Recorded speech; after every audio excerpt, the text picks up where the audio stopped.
We are moving into April and I am so excited about what I have planned to read this month.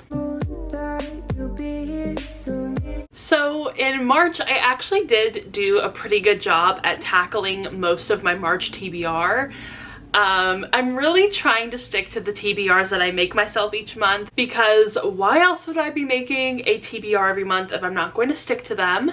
So I did do a pretty good job last month. I was actually pretty proud of myself. I read most of the books on my TBR, I would say. However, I do have some left over because last month I read a lot of Bridgerton books and that kind of put a wrench in all of my plans. So I do have some books left over from March to talk about. So the first book is obviously Little Thieves by Margaret Owen. I am actually halfway through this book and I am loving it so much. This is also part of my March TBR, and it's also part of a vlog where I'm going to be reading a lot of YA fantasy, because I feel like I haven't read YA fantasy in quite a while and I'm really enjoying getting back into it. So I have this one lined up for April. And of course I also have Southern Sun, Northern Star by Joanna Hathaway. This is the third book in the series and also part of the vlog where I read YA fantasies. And the newest addition to that vlog is actually a Farwilder Magic by Allison Saft. I just recently got this book from my friend Anna for my birthday, so shout out to Anna, and I am so excited to read this book. The inside flap synopsis says, when Margaret Welty spots the legendary Hala, the last living mythical creature, she knows the half-moon hunt will soon follow. Whoever is able to kill the Hala will earn fame and riches and unlock an ancient magical secret. While Margaret is the best sharpshooter in town, only teams of 2 can register, and she needs an alchemist. Weston Winters isn't an alchemist yet. He's been fired from every apprenticeship he's landed, and his last chance hinges on Master Welty taking him in. But when Wes arrives at Welty Manor, he finds only Margaret. She begrudgingly allows him to stay on one condition: he must join the hunt with her. Although they make an unlikely team, they soon find themselves drawn to each other. As the hunt looms closer and tensions rise, Margaret and Wes uncover dark magic that could be the key to winning the hunt if they survive that long. So this sounds amazing. It sounds so exciting. It actually kind of reminds me of some of the books last year that I read and really enjoyed, specifically from the YA fantasy genre. So hopefully I will love this. I mean, I have pretty good hopes because I think this is a pretty good TBR for YA fantasy, because I already love this series.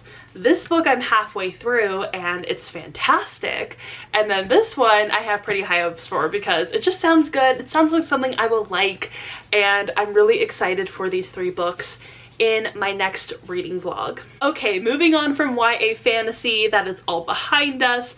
We are getting into a different stack of books. This isn't technically like themed or anything. It's just the miscellaneous books that I would like to read in April. So the first book may come as no surprise if you know any of the news recently, and that is The 7 Husbands of Evelyn Hugo by Taylor Jenkins Reid. And recently it was announced that this book is going to be adapted by Netflix. So originally it was going to be adapted by Freeform, and Netflix snatched up this book and said, nope, we are going to do the adaptation. So we're going to get a Netflix adaptation. I hope that it actually happens, because there are so many Netflix adaptations that are promised and then never happen. So I really hope that this one ends up happening, because I know so many people love this book. I know that it means a lot to a lot of people. I have personally never read it, so this is going to be my first time reading it. I feel like I don't have to go into too much detail of what it's about. I am really excited to read this book. I know it's a favorite of so many people. I know that a lot of Taylor Swift fans also really like this book, so hopefully as a fellow Swiftie, I will also really enjoy it. The next book is one that I am so excited to get to. I just have been anticipating this book so much, and that is Delilah Green Doesn't Care by Ashley Herring Blake, and this is a sapphic adult romance. I am so excited to read this. I feel like you can't really see the cover all that well. Let's see if it'll focus. There we go. Beautiful cover. Absolutely gorgeous. Look at that. I love this like lilac color. It's so pretty. So this one seems to follow Delilah Green, and she is a photographer in New York, and one day her sister begs her to come photograph her wedding, so she reluctantly decides to go and photograph the wedding, and she ends up meeting this woman named Astrid, and things ensue. Romance and comedy ensue. So I'm really excited to read this book. I feel like the synopsis gives it away just a little bit too much, so I'm not going to talk about the synopsis, but I am really excited to see how this book goes. The next book is one that I actually just got in the mail today. My brother sent me a package of books for my birthday, so I am so grateful. And one of the books that is in the package is one that I actually went to Barnes & Noble to find on my birthday, but I wasn't able to find it, and I was a little bummed, but it was okay. But thankfully my brother actually ended up buying it for me, and that is Lonely Castle in the Mirror by Mizuki Sugimura. And this is a translated work. It says it was translated from the Japanese by Philip Gabriel, and I am so excited to read this book. I am pumped. I have been so excited. It's been on my wish list for a while. Like, look at this beautiful, beautiful cover. Absolutely fantastically gorgeous. This pink, and then on the back it has a castle in the mirror, because obviously Lonely Castle in the Mirror. Oh, I'm so excited. On the inside flap it says, "Would you share your deepest secrets to save a friend?" In a tranquil neighborhood of Tokyo, 7 teenagers wake to find their bedroom mirrors are shining. At a single touch, they are pulled from their lonely lives to a wondrous castle filled with winding stairways, watchful portraits, and twinkling chandeliers. In this new sanctuary, they are confronted with a set of clues leading to a hidden room where one of them will be granted a wish. But there's a catch. If they don't leave the castle by 5 o'clock, they will be punished. As time passes, they begin to realize only those brave enough to share their stories will be saved.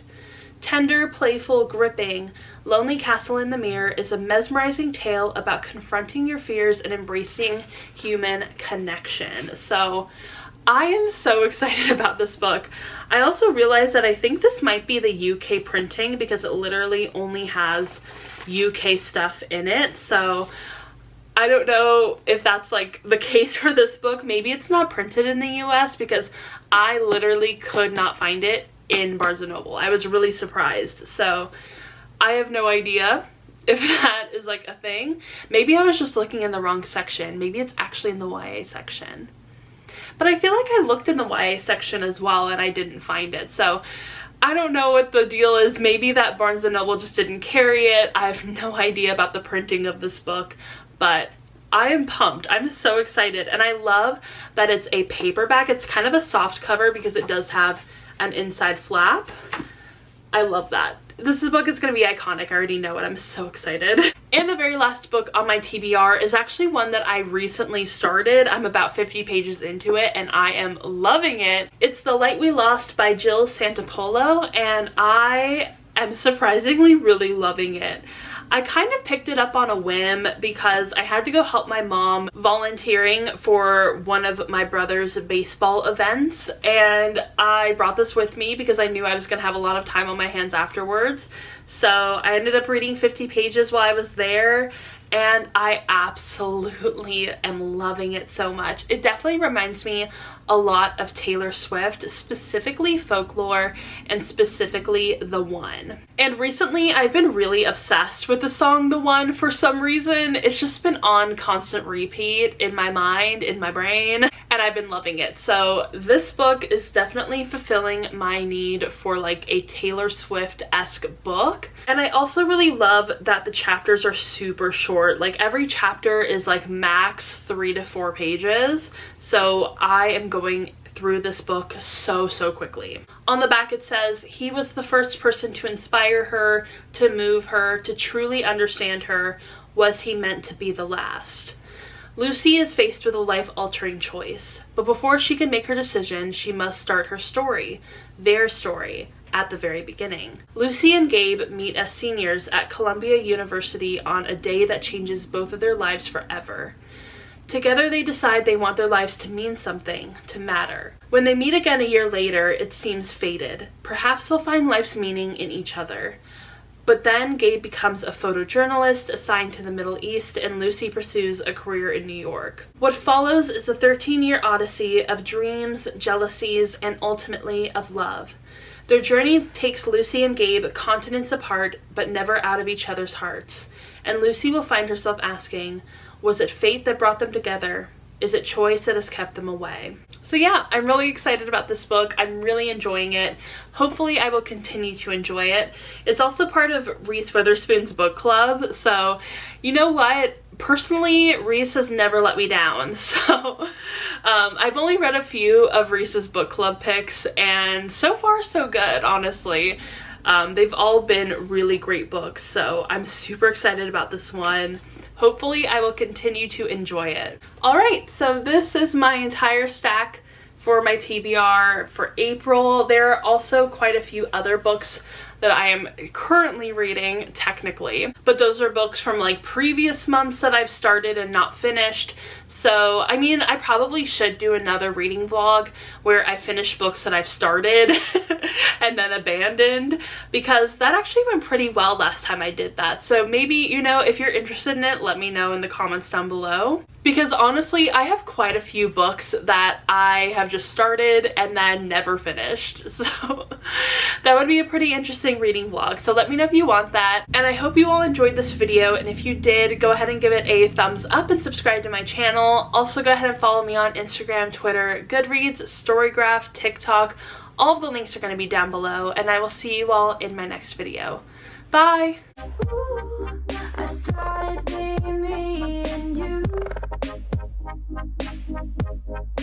Oh.